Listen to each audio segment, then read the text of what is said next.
মুসলিম বিশ্বে ঈদ এক সর্বব্যাপী উৎসব। বিশ্বের এক প্রান্ত থেকে অন্য প্রান্ত পর্যন্ত উদযাপন করা হয় মুসলমানদের এই ধর্মীয় উৎসব। চন্দ্রমাসের হিসেবে ঈদের দিনক্ষণেও যেমন বিশ্বে পার্থক্য হয়, তেমনি ঈদ সংস্কৃতিতেও আছে ভিন্নতা।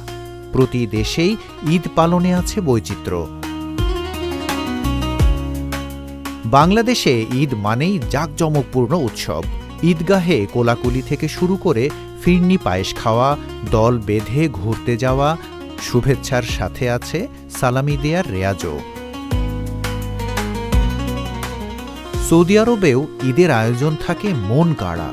ঈদ উপলক্ষে দেশটিতে সাজ সাজ রব পড়ে যায়। শুভেচ্ছা বিনিময়, বেড়াতে যাওয়া, ভালো খাবার খাওয়ার সাথে সালামি বিনিময় চলে সৌদিতে। দেশটিতে ঈদের স্পেশাল খাবারের মধ্যে আছে মুগল গাল, জেরিশ এবং ঘুরাইবাহ। ভারত ও পাকিস্তানেও ঈদের আমেজ চড়ে বেশ। ঈদগাহে নামাজ, কোলাকুলি, শুভেচ্ছা বিনিময় আর সালামি। সেই সাথে থাকে মাংস, পোলাও, রুটি, পরোটার মতো মুখরোচক খাবারের বাহারি আয়োজন। তুরস্কে ঈদুল ফিতর সেকের বায়রাম নামেও পরিচিত, যার অর্থ চিনির উৎসব। ইবাদত এবং পারিবারিক সমাবেশ ঘটে দিনটিতে। সবাই মিলে, বিশেষ করে শিশুরা, দেশটির বিভিন্ন ঐতিহ্যগত আনন্দে মাতে। দিনের একটা অংশে আনন্দ উদযাপন শেষে তুর্কিরা তাদের কাছের মানুষ এবং প্রিয়জনদের সাথে দেখা ও শুভেচ্ছা বিনিময় করেন। সংযুক্ত আরব আমিরাতে ঈদ মানেই ঔজি। বিখ্যাত স্থানীয় খাবার ছাড়া তাদের ঈদ জমেই না।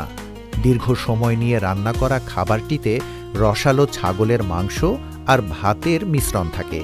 সেই সাথে থাকে ভাজা পাইন বাদাম। খাবারের পাশাপাশি জাদুর খেলার মতো সাংস্কৃতিক আয়োজনেও মাতে আমিরাতের শেখরা।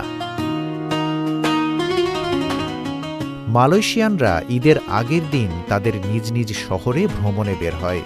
উৎসবের আগের দিনটি তাদের জন্য সবচেয়ে ব্যস্ত সময় থাকে। তারা তেলের প্রদীপ দিয়ে ঘর সাজায়। ইন্দোনেশিয়ায় লেবারান নামে পরিচিত এক বিশেষ আয়োজনের মধ্যে দিয়েই ঈদুল ফিতর উদযাপন করা হয়। লোকেরা ল্যাপিস লেটিস নামের এক ঐতিহ্যবাহী হাজার স্তরের কেক তৈরি করে। লেবারান উৎসবের আগে প্রচুর মানুষ ড্রাম বাজায় আর আতশবাজি জ্বালায়।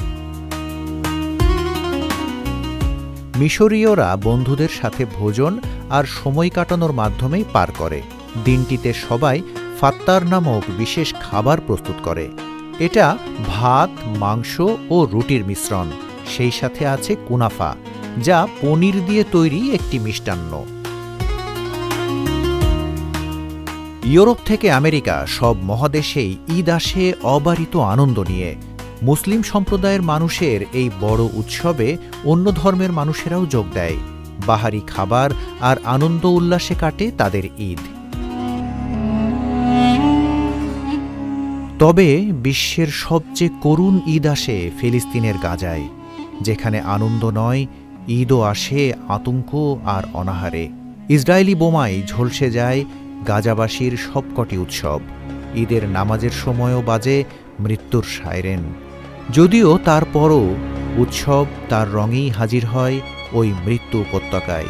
গোলা বারুদ আর মৃত্যু আদতে কি ফিকে হয়ে যায় উৎসবের রং? মৃত্যুকে কোলে করে একবার মানুষ বাঁচতে শিখে গেলে বোমা আর বারুদে কি তাকে আটকে রাখা যায়?